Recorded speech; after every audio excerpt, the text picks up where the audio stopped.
Hello दोस्तों, welcome back to my channel. मैं हूं आपका दोस्त मिस्टर ए।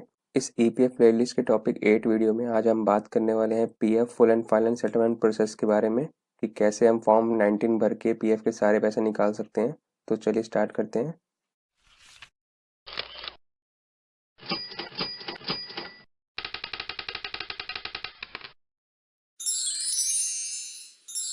तो मैंने ये ईपीएफ का एम्प्लॉय पोर्टल खोल लिया है, लिंक डिस्क्रिप्शन में दिया हुआ है, उस पर क्लिक करके सीधा आप इस वेबसाइट पर पहुंच सकते हैं। तो यहाँ अपना यूएनएन पासवर्ड डाल के अपना पीएफ अकाउंट लॉगिन कर लेंगे। तो मैंने अपना यूएनएन पासवर्ड डाल लिया है और अब जो ये कैप्चा शो कर रहा है उसको यहाँ डाल लेंगे और साइन इन पर क्लिक कर देंगे। तो ये आपका पीएफ अकाउंट लॉगिन हो गया है। अब सीधा चलते हैं यहाँ ऑनलाइन सर्विसेज के ऑप्शन में और यहाँ जो क्लेम का ऑप्शन आ रहा है इस पर क्लिक कर देंगे। क्लिक करते ही ऐसा डैशबोर्ड आएगा। पहला यहाँ आपकी बेसिक डिटेल शो करेगा, उसके बाद केवाईसी डिटेल्स पार्ट जहाँ आपकी सारी डिटेल्स शो कर देगा जो आपने केवाईसी में ऐड कर रखी है। बैंक अकाउंट वेरिफिकेशन के लिए यहाँ अपना अकाउंट नंबर डाल देंगे और वेरीफाई पर क्लिक कर देंगे। तो मैं यहाँ अपना बैंक अकाउंट नंबर डाल देता हूँ और वेरीफाई पर क्लिक कर देंगे।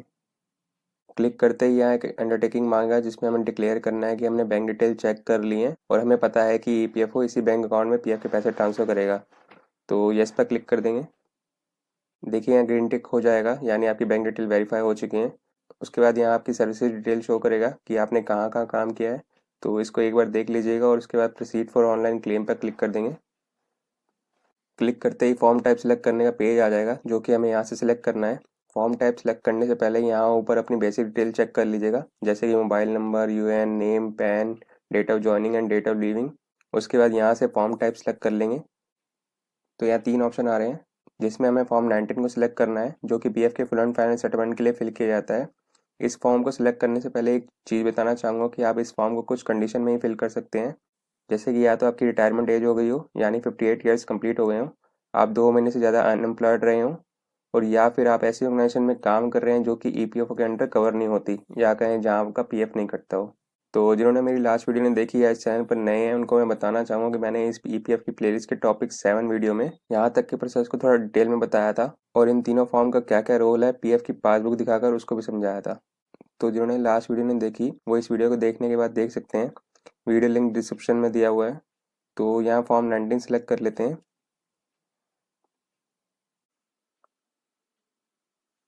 तो देखिए फॉर्म को सिलेक्ट करते ही 3 डिटेल्स और ओपन हो जाएंगी जिसको हमें प्रोवाइड करनी है। जैसे पहले है फॉर्म 15G। तो आज के टॉपिक का जो मेन पार्ट है वो यही है, फॉर्म 15G। इसमें काफ़ी सारी इन्फॉर्मेशन है बताने को। तो इस फॉर्म से रिलेटेड जो 3 मेन क्वेरी रहते हैं लोगों के, उसको मैं इस वीडियो में कवर करना चाहूँगा। जैसे कि फॉर्म 15G क्यों फिल किया जाता है, फॉर्म 15G भरना कब जरूरी होता है और फिल किया जा सकता है, थर्ड कब फॉर्म 15G भरने की जरूरत नहीं होती। तो सबसे पहले क्यों वाले क्वेरी पर आते हैं। तो दोस्तों फॉर्म 15G टीडीएस डिडक्शन से बचने के लिए फिल किया जाता है, क्योंकि जो पीएफ आप विड्रॉ कर रहे हैं बेसिकली वो आपकी एक इनकम है और उसके ऊपर टैक्स एप्लीकेबल होगा। तो जब आप पीएफ के पैसे निकालते हैं तो ईपीएफओ उस इनकम या कहें उन पैसों पर जो टैक्स बनता है वो टैक्स डिडक्ट कर लेता है और आपके बिहाफ पर इनकम टैक्स डिपार्टमेंट को जमा कर देता है, जिसको हम टीडीएस भी कहते हैं। तो उस टैक्स का क्लेम आप जब इनकम टैक्स रिटर्न फाइल करते हैं तब क्लेम कर पाते हैं। लेकिन यहाँ उन लोगों के लॉस है जो कि इनकम टैक्स रिटर्न फाइल ही नहीं करते। तो इस चीज़ के लिए इनकम टैक्स डिपार्टमेंट कहता है कि अगर जो पैसे आप पीएफ से निकाल रहे हैं वो अगर टैक्सेबल इनकम नहीं है तो आप टैक्स एग्जम्पशन के लिए क्लेम कर सकते हैं और ईपीएफओ को रिक्वेस्ट कर सकते हैं कि वो आपके पीएफ फाइनल सेटलमेंट वाले अमाउंट पर टीडीएस डिडक्ट ना करे। तो इसी टैक्स एग्जम्पशन को क्लेम करने के लिए फॉर्म 15G भरा जाता है। तो अब सेकंड क्वेश्चन जो उठता है कि कब कब फॉर्म 15G भरने की जरूरत होती है और कब इसको फिल किया जा सकता है। तो इसकी 2 कंडीशन है। पहली कि अगर आपका सर्विस पीरियड 5 साल से कम है या कहीं आपको जॉब करते हुए 5 साल नहीं हुए और जो कंट्रीब्यूशन अमाउंट है यानी जो आप पीएफ के पैसे निकाल रहे हैं वो अगर 50,000 से ज़्यादा है तो आपको फॉर्म 15G भरने की ज़रूरत होती है। इस कंडीशन के साथ साथ दूसरी कंडीशन भी इसी से जुड़ी हुई है और उसको भी फुलफिल करना जरूरी है, तभी आप फॉर्म 15G भर पाएंगे या कहीं टैक्स डिडक्शन से बच पाएंगे।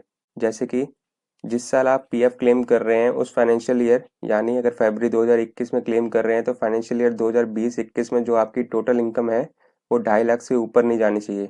अब ऊपर नहीं जानी चाहिए से मेरा मतलब है कि जो आप पीएफ के पैसे विड्रॉ कर रहे हैं वो और उस साल की जो आपकी इनकम है वो टोटल 2.5 लाख से ऊपर नहीं जाने चाहिए। तो अगर आप इस कैटेगरी के एम्प्लॉय हैं और आपकी टोटल इनकम 2.5 लाख से ऊपर है तो आपका फॉर्म 15G भरने का कोई फ़ायदा नहीं है, आपका टीडीएस कटेगा ही कटेगा। अब बात आती है कितना टीडीएस कटेगा।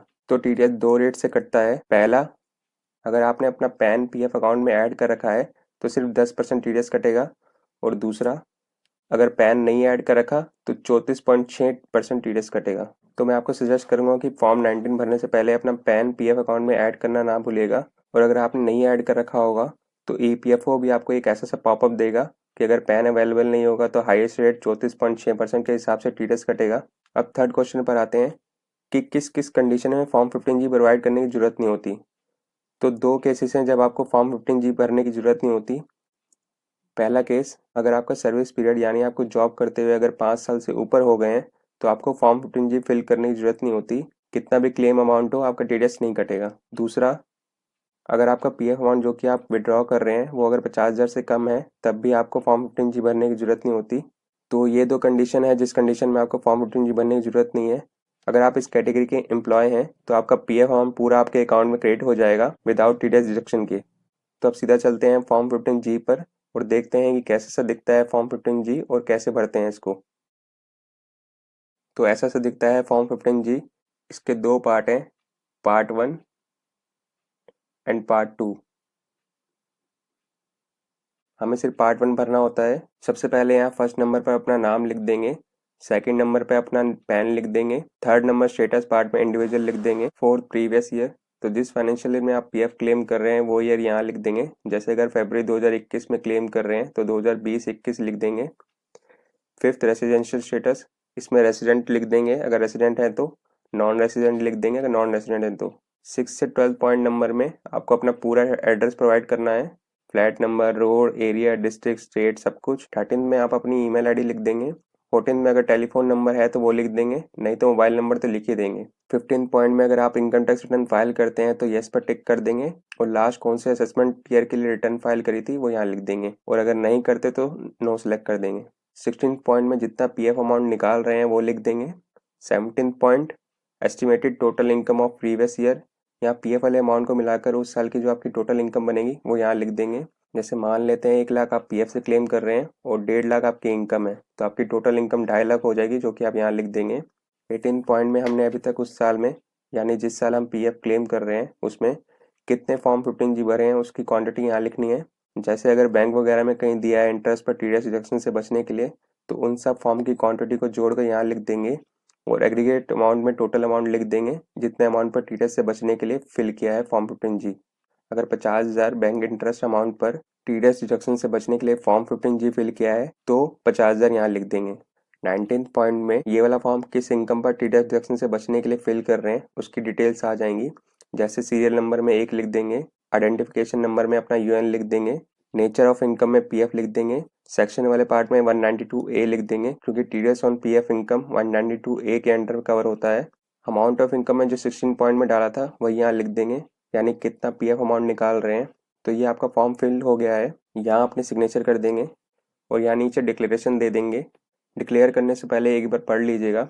यहाँ आप अपना नाम लिख देंगे, प्रीवियस ईयर एंडिंग में फाइनेंशियल ईयर जब एंड हो रहा है वो लिख देंगे। जैसे फाइनेंशियल ईयर 2020-21 31 मार्च 2021 को खत्म हो रहा है तो वो लिख देंगे।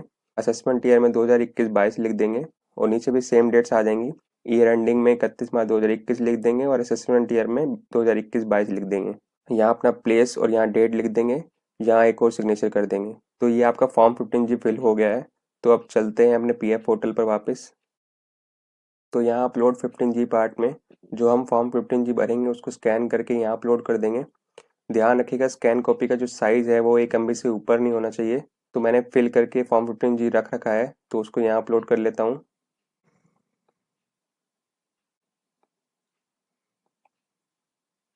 तो ये फॉर्म 15G अपलोड हो गया है।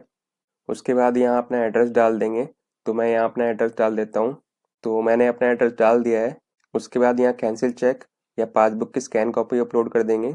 अपलोड करते समय कुछ बातें जरूर ध्यान रखिएगा जो कि मैंने लास्ट वीडियो में बताया था। जो आपने ईपीएफ अकाउंट से बैंक अकाउंट लिंक किया हुआ है उसी अकाउंट का चेक या पासबुक की स्कैन कॉपी अपलोड करिएगा। चेक के ऊपर नाम जो लिखा है वो सेम आधार में दिए नाम से मैच करना चाहिए। चेक पर account number and name clear होना चाहिए, यानी सही से प्रॉपर देखना चाहिए, इमेज ब्लर नहीं होनी चाहिए। अगर आपकी ये सब चीज़ें ठीक हैं तो आपका रिक्वेस्ट 100% एक्सेप्ट होगी और 3-4 दिन में आपके अकाउंट में पैसे आ जाएंगे। और अगर किसी चीज़ में दिक्कत हुई तो आपकी रिक्वेस्ट रिजेक्ट हो सकती है, आपको दोबारा से फिर अप्लाई करना पड़ेगा। तो यहाँ फाइल अपलोड करने की कुछ इंस्ट्रक्शन दी हुई हैं, उसको भी पढ़ लीजिएगा। जैसे कि फाइल का साइज़ 100 KB से ज़्यादा और 500 KB से कम होना चाहिए और स्कैन कॉपी JPG और JPEG फॉर्म में ही होनी चाहिए। तो यहाँ कैंसिल चेक अपलोड कर लेते हैं।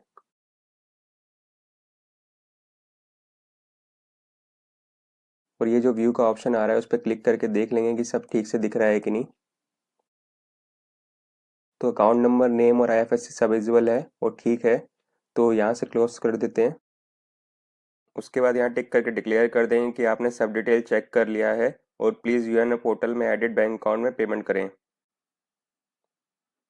टिक करते ही गेट आधार OTP का ऑप्शन आएगा, जिस पर क्लिक कर देंगे तो एक OTP आपके आधार से रजिस्टर्ड मोबाइल नंबर पर जाएगा, जिसको आपको यहाँ फिल करना है। तो यहाँ फिल कर देते हैं और validate OTP and submit claim form पर क्लिक कर देंगे। सबमिट पर क्लिक करते ही एक नोटिफिकेशन सा आएगा कि आपका OTP वेरीफाई हो चुका है and PF advance claim form submit हो चुका है सक्सेसफुली। अगर आप एप्लीकेशन के एक्नॉलेजमेंट देखना चाहते हैं तो आप यहाँ क्लिक हेयर पर क्लिक करके देख सकते हैं और डाउनलोड कर सकते हैं। कैसा सा दिखता है वो भी दिखा देता हूँ। तो ऐसा सा दिखता है, जिसमें यहाँ मोबाइल नंबर लिखा होगा, यहाँ आपका रिक्वेस्ट टाइप कि कौन सा फॉर्म भरा है, उसके बाद यहाँ UN नंबर, आपका name, date of joining and leaving, reason of leaving, PAN and address लिखा होगा और नीचे आपकी बैंक डिटेल लिखी होंगी, जिस बैंक अकाउंट का चेक आपने अपलोड किया है और आपके PF अकाउंट से लिंक्ड है। तो चलिए अब देखते हैं कि अप्लाई करने के बाद आप स्टेटस कैसे ट्रैक कर सकते हैं। तो चलिए PF के डैशबोर्ड पर चलते हैं और यहाँ जो ऑनलाइन सर्विसेज का ऑप्शन आ रहा है उस पर क्लिक कर देंगे। उसके बाद ट्रैक क्लेम स्टेटस पर चले जाएंगे। तो देखिए, मैंने 3-4 दिन पहले अपने PF फाइनेंस सेटलमेंट के लिए अप्लाई किया था, तो वो यहाँ सेटल हो गया है और मेरे अकाउंट में पैसे आ भी गए हैं। आप जब अप्लाई करेंगे तो अंडर प्रोसेस लिखा आएगा और कुछ दिनों बाद आपके ही पैसे आ जाएंगे। तो दोस्तों, ये था पूरा प्रोसेस PF के बैलेंस का फाइनेंस सेटलमेंट करने का। तो अगर आपको ये वीडियो अच्छी लगी तो वीडियो को लाइक एंड चैनल को सब्सक्राइब करना मत भूलिएगा। अब मिलेंगे नेक्स्ट वीडियो में एक नए टॉपिक के साथ। तो तब तक के लिए bye bye, take care, thank you.